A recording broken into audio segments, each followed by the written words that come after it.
Yo mga idol, kumusta? Mandrake Man Sports, sabi nga pala, ating mag-usapan, Barangay Nibra, jackpot sa bagong player, kung makuha na nga ba ito na si Cedric Belfield at Stephen Holt, bibitawan na nga ba ng Barangay Nibra? Pero bago nga yan, kung bago pala sa aking channel, huwag mong kalimutan mag-subscribe at i-click ang notification bell para like kang updated sa tinito sa upload natin. Pagkamat nagsisimula na nga rin ang panibagong 50 season ng ating liga, mas lalo pang hinahandaan ang magiging opensiba ng Jinking. May isang panalo na nga rin kontra sa Manila Clasico mga idol. Naging impact na nga rin sa pagkatalo ng ating Barangay Nibra sa mga nagdaang season mga idol. Kung ganun pa rin ang sitwasyon ng ating Barangay Nibra na parang hindi pa rin satisfy ang naging performance, balak sana ng ating Jinkings kunin na nga ba ang nasabing player na si Cedric Belfield mga idol. Naging free agent na nga rin ang nasabing player sa Blackwater Busing, kung saan ang plano pa rin ng ating Barangay Nibra. Ito ang nasabing player na si Cedric Belfield na papunta na nga ba ng Barangay Nibra. Alam nyo nating lahat sa naging bawat laro ng ating Barangay Nibra, naging impact na nga rin dahil na parang nai-improve ang kanilang bawat outshot shooting. Kung titignan nating lahat, kung ganun pa rin at lakas sa naging puwersa, kung may Cedric Belfield, talagang papayag na nga ba ang kupunan ng Blackwater Busing dito mga idol.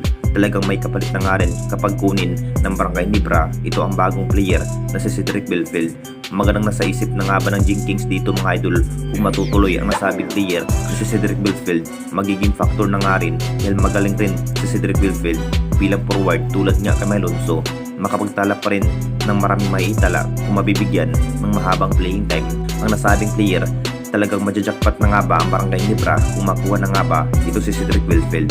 At dito na naman tayo sa isa pa nating balita, Stephen Holt, bibitawan na nga ba ng Barangay Nibra? Alam na nating lahat mga idol, sa nagdaang season, noong napunta itong si Stephen Holt sa kupunan ng Barangay Nibra, talagang nagiging factor na nga ba sa bawat laro ang nasabing player kung bakit na parang ganadong maglaro ito ang nasabing player na si Stephen Holt. Minsan na nga rin makapagtala ng maraming maiitala kapag mabibigyan ng mahabang playing time.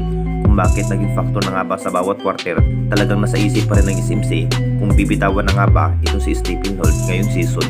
Isa pa rin sa magandang ipinakita performance sa nasabing player. Nakita naman natin lahat kung ano ang kayang gawin sa nasabing player mga idol. Jackpot na nga ba ang Barangay Nibra dito kapag mapunta ito si Cedric Belfield kapalit niya kay Stephen Holt. Ito na rin ang plano ng ating Barangay Nibra kapag makapag-final decision na mapupunta itong si Cedric Belfield sa kampo ng Jinking. Si Stephen Holt naman ang kapalit.